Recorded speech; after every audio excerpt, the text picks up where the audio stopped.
Il est possible qu'un propriétaire souhaite vendre un bien qu'il loue, mais alors sans le locataire.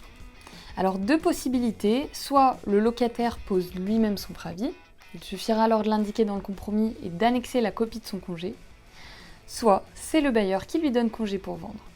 Ce congé, pour être valable, doit être donné au moins 6 mois avant la fin du bail prévu dans le contrat de location nu, ou alors 3 mois si le bail est meublé. Si cela n'est pas possible car le délai est dépassé, il faudra malheureusement attendre un renouvellement du bail. Par exemple, un bail nu de 3 ans prend fin le 1er juillet 2024. Le bailleur doit donner congé avant le 1er janvier 2024. S'il ne l'a pas fait, il devra donner congé pour le terme du prochain renouvellement, c'est-à-dire au terme de la prochaine période de 3 ans. Le congé devra donc être donné le 1er janvier 2027 et le locataire devra quitter les lieux pour le 1er juillet 2027. Ce congé doit être adressé à tous les locataires par lettre recommandée ou par exploit d'huissier.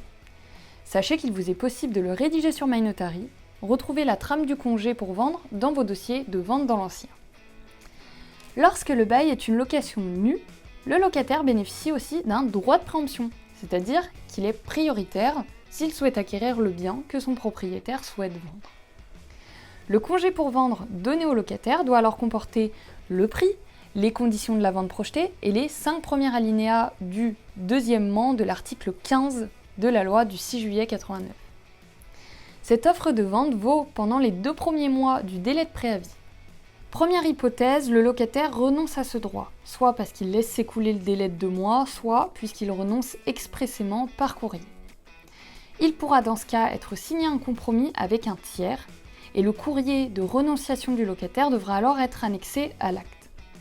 Si après un refus, le bailleur-vendeur souhaite vendre à un prix ou à des conditions plus avantageux, il devra notifier au locataire une nouvelle offre de vente avec ces nouvelles conditions.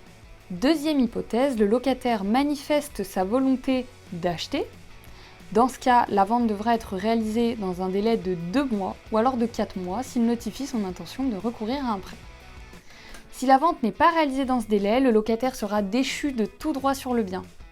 Attention, si le locataire a plus de 65 ans et que ses ressources annuelles sont inférieures à un plafond de ressources en vigueur, alors le propriétaire ne pourra pas lui donner congé, sauf si ce propriétaire lui-même a plus de 65 ans ou qu'il a des conditions de ressources inférieures au plafond fixé par décret.